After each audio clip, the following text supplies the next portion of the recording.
Isang napakagandang umaga na naman sa inyong lahat. Ako nga pala si Manang Rudelin. Welcome po kayo sa aking channel. Unahin nating makipag-usap sa Panginoon tuwing umaga at huwag nating kalimutan ng umiti para gumaan ng buhay. Oo nga pala, unahan ko po kayo. Maraming salamat sa pag-like at pag-share at pag-follow sa akin. Okay, doke, toke. Garden time na naman tayo mga ka-Facebook kasi wala naman tayong magawa sa araw na ito.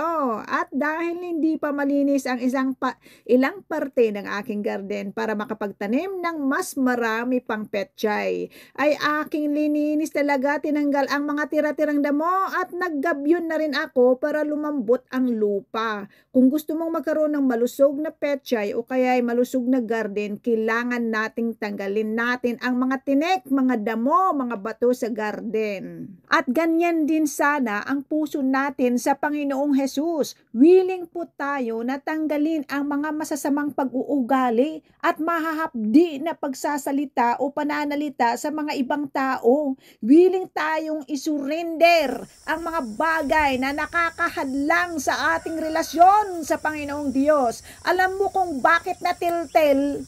Alam mo yung natiltel, ay kumuti Tagalog na.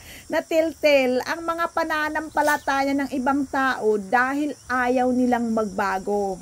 Kaya nga kapansin-pansin sa mga ibang Kristiyano, bakit hanggang ngayon wala pa ring pagbabago? Oray la pa nagsasauda, saan nga malamlamot iti aso? Kahit sa pananamit ay nananamit na rin kagaya ng mundo. At pati na rin sa gawa ay hindi pa na born again. Born again means pagbabago. Pagbabago sa Panginoong Hesus para sa kanyang kaluwalhatian. Kung ikaw ay sugador, itites mo na lang iyang pera na iyan kasi alam mo na ibibless ka ni Lord. Kung ikaw chismosa ka, ichismis mo na lang ang kabutihan ng Panginoon sa iyo. Kung ikaw naman ay magnanakaw, ay matuto kang magtrabaho para i-bless ka ni Lord. Kung ikaw naman ay sobrang inggitera, ay magdasal ka sa Panginoong Diyos at magtrabaho na rin para makamit mo ang iyong mga pangarap. Paano ba magbabago, ate? Read your Bible every day. Surrender your life to Jesus every day. At the end of the day, ask yourself, did I please my God and my Savior? If not, then ask forgiveness. Start over again. Don't give up to yourself until by the grace of God, magbabago ka rin. Kahit little by little, ang pagbabago mo, at least may improvement kaysa yung wala.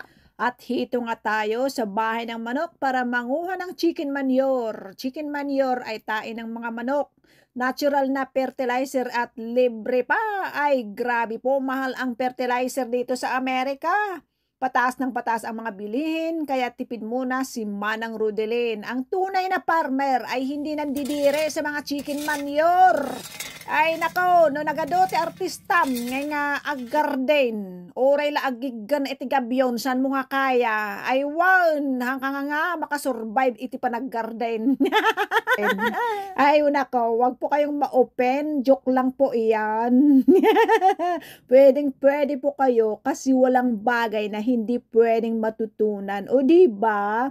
If there's a will, there's a way. Ika nga sa Ingles. Kaya ayan, pinagkanda halo-halo ko na ang chicken manure at abo para natural na abono natin sa ating pananim. According to Google, chicken manure is high in nutrients like nitrogen, phosphorus, and potassium, which are essential for plant growth. Yay! How? At sana nga po magkakaroon tayo ng malulusog na mga pananim sa masakbayan.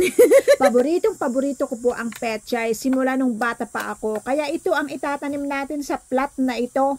Naalala ko po noon ang nanay ko, may maliit siyang petchay garden na kung saan lahat ng mga calf goose soldiers ay parating nasa bahay. Hindi dahil masasama kaming tao ha, hindi po. Kundi dahil sa petchay na paninda ng aking mahal na yumaong ina na si Lucia. Adapay crush ko idi ang naganti. Nagugwapo da ngamin no naka-uniformeda. Apay nga tanga no naka-uniformeda ka. Asla nga nagugwapo da amin. No, umali da din kakapgosin boboy me. Ay ilaba ka tiya. Sinmayat ay is-isum da. Ay inayan ka manang Rudelin.